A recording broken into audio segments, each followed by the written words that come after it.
Olá, pessoal, tudo bem com vocês? Vamos dar início a mais uma aula de ciências. E hoje vamos para a aula 6. Temos aqui o nosso plano de estudo com a aula 6, onde vamos ler as páginas do capítulo 11 para a compreensão do conteúdo. Substâncias e misturas, páginas 194 a 203. Depois temos a hora da atividade, onde vamos responder a atividade da página 204 e 205, questões 4, 6, 7 e 8. Considere duas misturas, uma de água e areia e a outra de água e sal. Qual é a diferença entre elas? Bem, a mistura com água e sal é considerada uma mistura homogênea, pois não é possível distinguir os componentes a olho nu, nem com o uso de lentes que ampliam a imagem. Já a mistura de areia e água é considerada uma mistura heterogênea, pois é possível distinguir os componentes da mistura a olho nu. Nas soluções, como as de água e sal, ou de água e açúcar, há um soluto, o sal ou açúcar, que é a substância que se dissolve, e um solvente, a água, a substância que dissolve o soluto.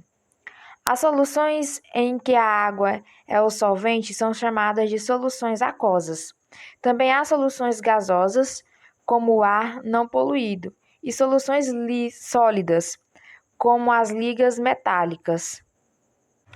Bem, já vimos que não é comum encontrar substâncias puras na natureza. Geralmente encontramos misturas de muitas substâncias diferentes, e em algumas situações queremos separar seus componentes. Agora vamos falar um pouco sobre catação. É por meio desse método que separamos plásticos, papéis, vidros e metais para destiná-los à reciclagem. A catação, portanto, é o processo de separação dos componentes de uma mistura heterogênea de sólidos, feito com as mãos ou com uma pinça. Existe também um método chamado peneiração.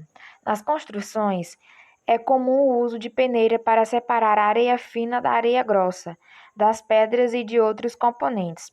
A peneiração separa, portanto, componentes sólidos de uma mistura heterogênea, com base no tamanho. Tem também a levigação. Ela consiste em usar uma corrente de água para separar corpos mais densos de corpos menos densos, em uma mistura heterogênea de sólidos. Os corpos menos densos são arrastados mais facilmente pela água. Agora vamos falar um pouco sobre ventilação. Se você esfregar entre as mãos alguns grãos de amendoim com pele, verá que boa parte da pele se solta. Quando o ar é usado no processo de separação de misturas heterogêneas de sólidos, classificamos esse processo como ventilação. Existe também a separação magnética. Ela é usada em misturas heterogêneas, nas quais um dos componentes é atraído por um ímã. Agora vamos falar um pouco sobre a dissolução fracionada. Quando um dos componentes de uma mistura heterogênea é solúvel em água e outros não, é possível usar a dissolução fracionada. Tem também o processo chamado de filtração. Ele é muito usado nas residências para filtrar a água da torneira antes de bebê-la. A filtração é, portanto, um processo de separação de misturas heterogêneas formadas por componentes sólidos e líquidos. Existe um processo chamado de decantação.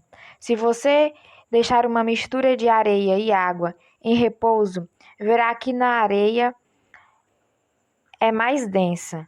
Vai ser depositado no fundo do recipiente. Esse processo é chamado de decantação. Além de separar sólidos de líquido, a decantação também pode ser usada para separar diferentes líquidos que não se misturam e que sejam de densidades diferentes, como a água e o óleo. Agora vamos falar um pouco sobre evaporação. Você sabe de onde vem o sal que utilizamos para temperar alimentos? O sal é obtido a partir da água do mar. Para isso é utilizado o método da evaporação, que permite separar de uma mistura homogênea o componente sólido dissolvido. A destilação é um processo usado para separar componentes de uma mistura homogênea formada por um líquido e um sólido dissolvido, como uma mistura de água e sal, ou por dois líquidos com pontos de ebulição muito diferentes. Vamos falar um pouco sobre a dissolução fracionada e o petróleo. Para separar uma mistura homogênea de líquidos com pontos de ebulição próximos, pode-se usar a destilação fracionada. Por esse método, é possível separar misturas compostas por muitas substâncias, como o petróleo. O petróleo é um líquido escuro e oleoso, extraído de depósitos subterrâneos. Agora vamos falar sobre transformações químicas. Ao misturarmos a água com areia, por exemplo, a água e a areia mantêm as propriedades que tinham antes de serem misturadas. Dizemos que houve apenas um fenômeno físico. Já o fenômeno químico acontece quando ocorrem transformações químicas, produzindo novas substâncias com novas propriedades. As transformações químicas ou reações químicas alteram a natureza da matéria e, consequentemente, suas propriedades específicas, como densidade e pontos de fusão e de ebulição. Um bolo ou um pão assado no forno, um fósforo sendo aceso ou um objeto de ferro enferrujado são exemplos de transformações químicas.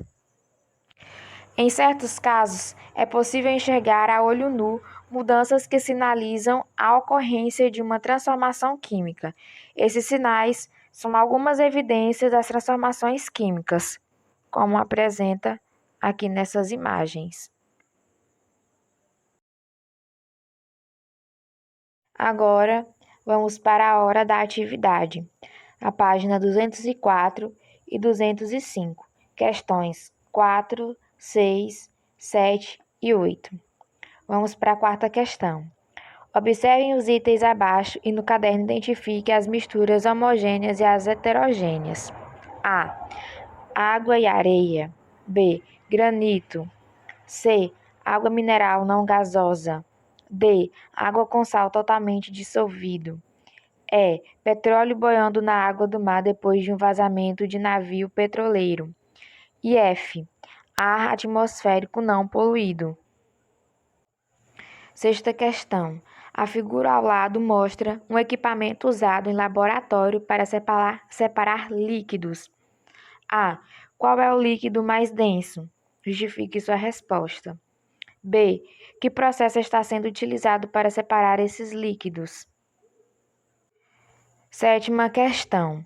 Na foto aparecem duas velas de filtro de água, uma limpa e outra suja. Que processo de separação de misturas deixou a segunda vela suja? E oitava questão. Você conheceu neste capítulo alguns métodos para separar misturas, como destilação simples e destilação fracionada, catação, decantação, separação magnética, dissolução fracionada, seguida de destilação ou evaporação. Agora, no caderno, indique os métodos que podem se aplicar a cada caso.